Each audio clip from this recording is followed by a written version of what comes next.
Individual soldier, one person, one rifle. Every structure in this video is built around this. The entire US Army exists to put this person in the right place at the right time. Everything above is just organization built around one soldier. Fire team, 4 soldiers, 1 team leader, and 3 soldiers.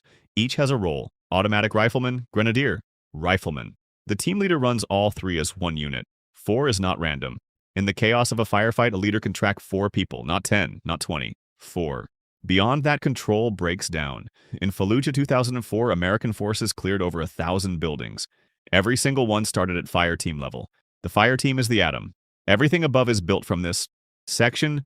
8 to 10 soldiers, 2 fire teams. The section sits between fire team and squad. 2 fire teams operating as a coordinated pair under one section leader. In artillery, a section means something specific. 2 guns, their crews, and everything needed to operate them independently. Not every unit uses a section. Where it exists, it gives 2 fire teams a single point of coordination before forming a full squad. Squad, 9 soldiers, 2 or 3 fire teams, led by a staff sergeant. 9 people is still small enough that the leader knows every person personally. Who holds under pressure? Who needs watching? Who will stay functional when everything falls apart? Soldiers fight hardest for the specific people beside them. Not ideology, not country. The 9 people in their squad? The squad is the last level where a leader personally knows every single person under him. Platoon, 40 soldiers, 3 to 4 squads, commanded by a lieutenant. But here is what most people do not know. The lieutenant is technically in command. The platoon sergeant, a veteran NCO with a decade of experience, actually runs the day-to-day reality. The sergeant advises, catches mistakes before they become casualties, and keeps the platoon alive while the lieutenant learns.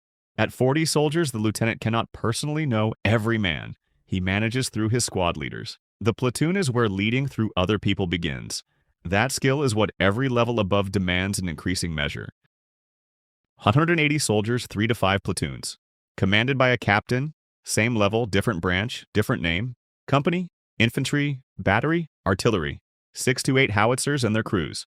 Alpha battery is the artillery version of Alpha company. Troop, cavalry, tanks and scouts operating together.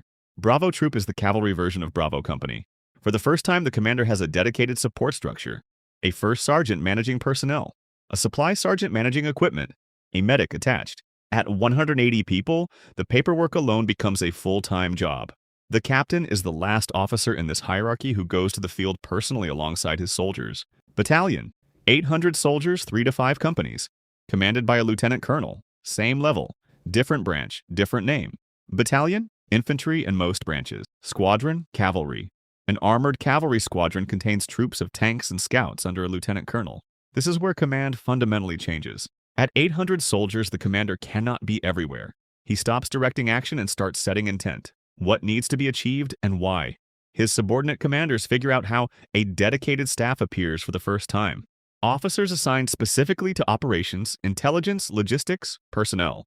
The commander now manages through his staff as much as through his soldiers.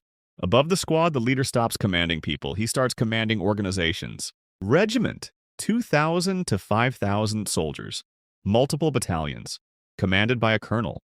In the modern army, the regiment is not a standard operational unit for most branches.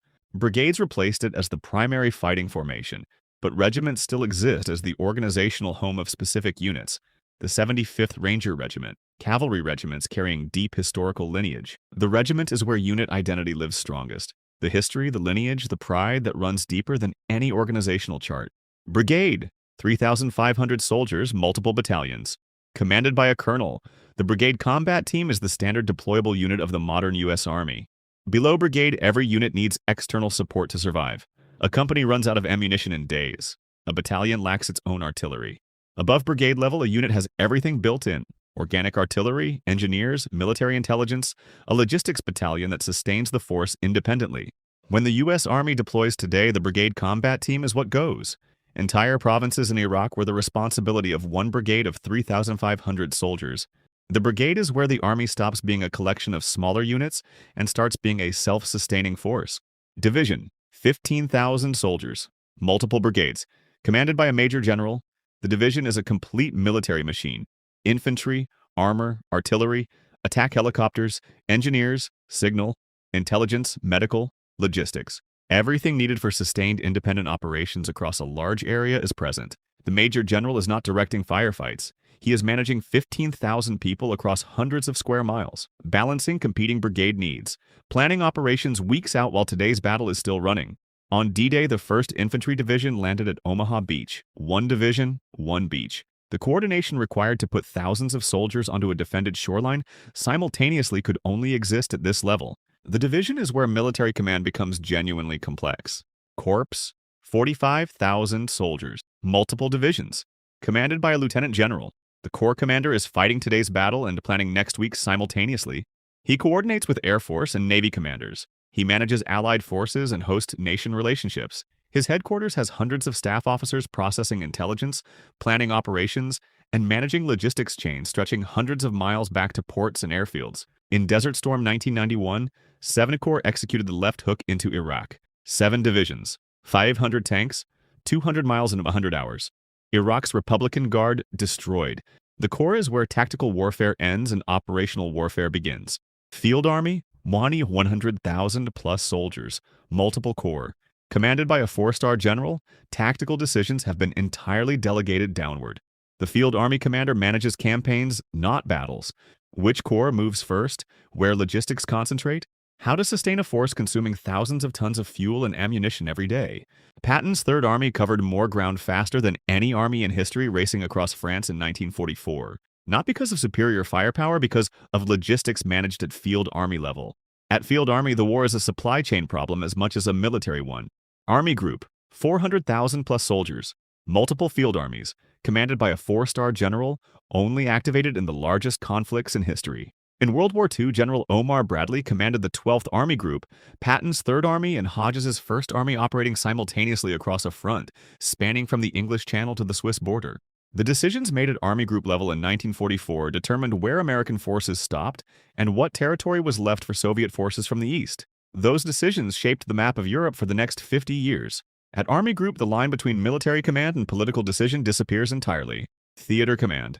Everything in a geographic region commanded by a 4-star general, not just ground forces, air, naval, special operations, intelligence, logistics infrastructure stretching thousands of miles, diplomatic relationships with dozens of governments.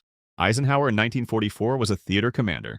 His decisions were not purely military. When to advance, how to manage Churchill alongside operational planning, what to capture and what to leave. The theater commander does not win battles. He shapes the conditions under which battles are won or lost. The chain. One presidential order travels through every level before a single soldier moves. President, theater, Army Group, Field Army, Corps, Division, Brigade, Regiment, Battalion, Company, Platoon, Squad, Fire Team, individual soldier. 14 levels, one decision, hundreds of thousands of people moving as one. Each level takes the complexity from above and translates it into something the level below can execute, all the way down to one soldier with one rifle. Who does the job?